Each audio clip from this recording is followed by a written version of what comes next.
বেলেঘাটায় নিজের পোস্টার নিজেই ছিঁড়লেন কুণাল ঘোষ। পোস্টার ছিঁড়ে তৃণমূল কর্মীদের কড়া বার্তা দিলেন তিনি। সিপিএম প্রার্থী পারমিতা রায়ের পোস্টারের ওপরে তার পোস্টার সাটিয়ে দেন বলে অভিযোগ কুণাল ঘোষের। কোন ছেলে জানি না, তুই তো কাজটা দায়িত্ব নিয়েছিস। সিপিএম এর পোস্টার এনে আমাদের ছেলেরা লাগাবে। আরে যে পারে তুই তো পোস্টার লাগিয়েছিস, তো সে লাগবে কেন এখানে? কোন ধরনের ডেকে আমি ফোন করেছিলাম, তুই লোক ছেলে পাঠা এখানে। আমি এসব পছন্দ করি না, আপনারা আপনাদের পোস্টার মারুন, এমনটাই বলেন কুণাল ঘোষ। দলীয় কর্মী ও স্থানীয় সিপিএম নেতাদের ডেকে বললেন তৃণমূল প্রার্থী কুণাল ঘোষ। তাতে কি হয়েছে? ছবি তুলেছি,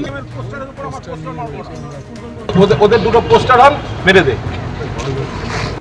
সেটা বিজেপি থাকতে পারে, কংগ্রেস থাকতে পারে, কেন মেরেছিস অন্য পার্টির উপরে? বারণ করে এসছি কেন?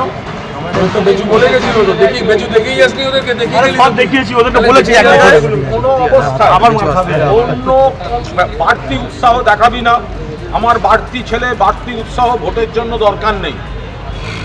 আমি পরিচ্ছন্নভাবে চলি, আমার কোনো ছেলে অন্য কোনো পার্টির প্রচারে ডিস্টার্ব করবেন না।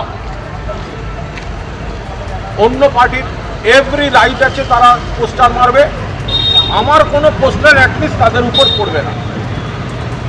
বেলেঘাটার উপাসটায় আমার পোস্টারের উপর বিজেপি মেরে দিয়ে। খাস কলকাতায় আইএনটিইউসি নেতার উপরে হামলার চেষ্টার অভিযোগ উঠেছে তৃণমূল আশ্রিত দুষ্কৃতীদের বিরুদ্ধে। বেহালায় যে ঘটনা ঘটে, কংগ্রেসের শ্রমিক নেতা গৌতম সাহার গাড়ি আজকে হামলার চেষ্টা হয়। বিরোধী দলের পোস্টার ছেঁড়া দেখে ফেলায় হামলার চেষ্টার অভিযোগ উঠেছে। কথা বলে নেব আমাদের প্রতিনিধি সত্যজিৎ বৈদ্যের সঙ্গে। সত্যজিৎ, কি অভিযোগ, কি ঘটেছে?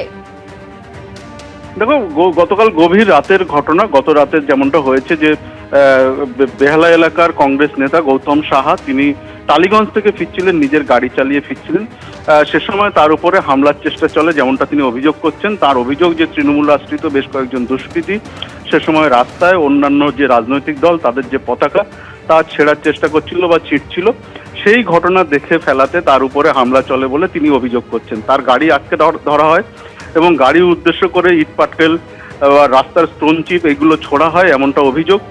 তারপরে তার গাড়ি আটকে রাখার সময় তিনি কোনো ক্রমে বেঁচে বেহালা থানার সামনে পৌঁছন এবং সেখানে গিয়ে তিনি পুলিশের দ্বারস্থ হন এবং ইতিমধ্যে তিনি পুলিশে অভিযোগ করেছেন। তার বিরুদ্ধে পাল্টা অভিযোগও করা হয়েছে। স্থানীয় বেশ কয়েকজন অভিযোগ করেছেন যে তার গাড়িতে কিন্তু একটা বাইকে ধাক্কা মারা হয়েছে, এমনটা অভিযোগ করা হয়েছে।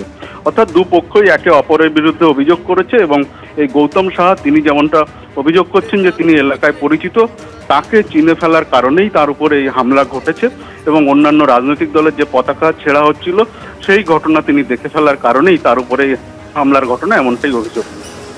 ধন্যবাদ সত্যজিৎ।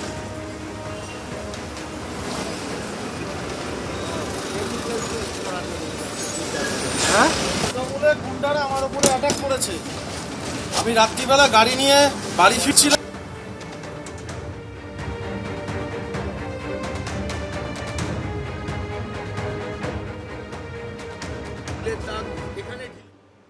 এবিপি আনন্দ এগিয়ে থাকে, এগিয়ে রাখে।